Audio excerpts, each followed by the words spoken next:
Unfair treatment. Among the parables Jesus shared, there is one about the laborers in the vineyard. In this parable, a vineyard owner hires workers at different times of the day, but gives them all the same wage.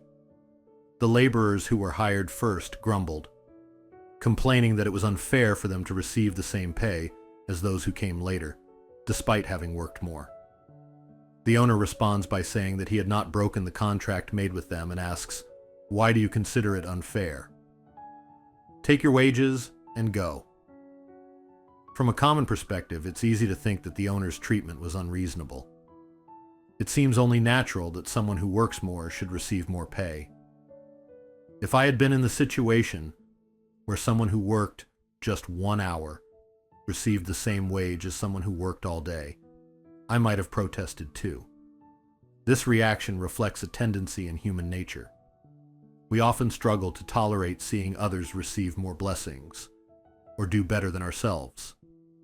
In fact, this may have been one of the underlying reasons why Cain killed Abel.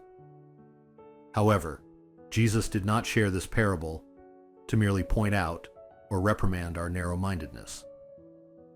The true meaning of this parable lies in the fact that the wages given to the vineyard workers represent the salvation we receive.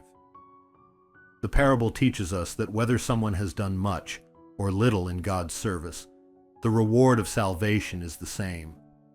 Salvation is not based on our works, but on God's promise.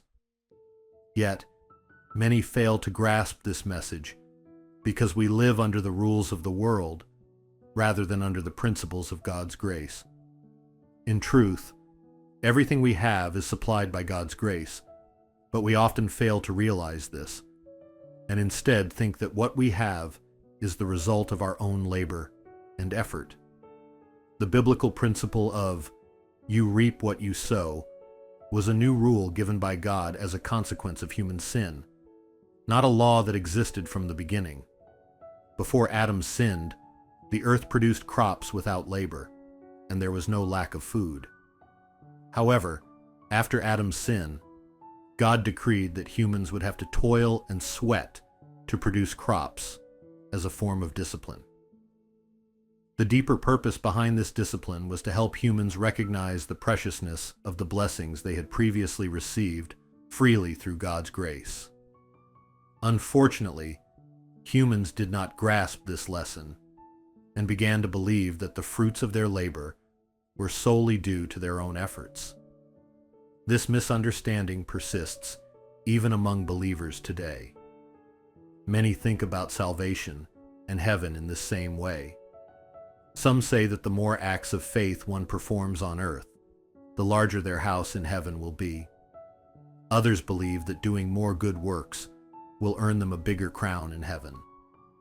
Such thinking is not rooted in true faith.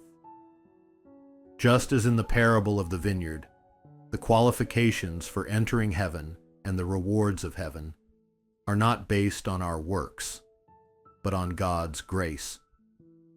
The acts of faith we perform on earth should be done out of gratitude and joy as those who have already been saved, not an expectation of rewards.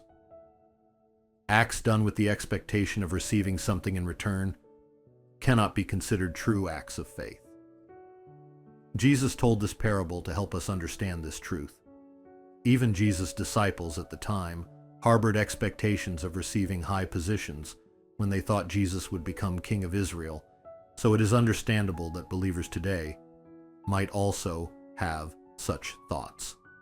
However, this is ultimately a human and worldly way of evaluating and judging the matters of faith. Therefore, reflect on the foundation of your faith and the motives behind the actions you take in your spiritual life. I hope that all the things you do will be done with true gratitude and joy.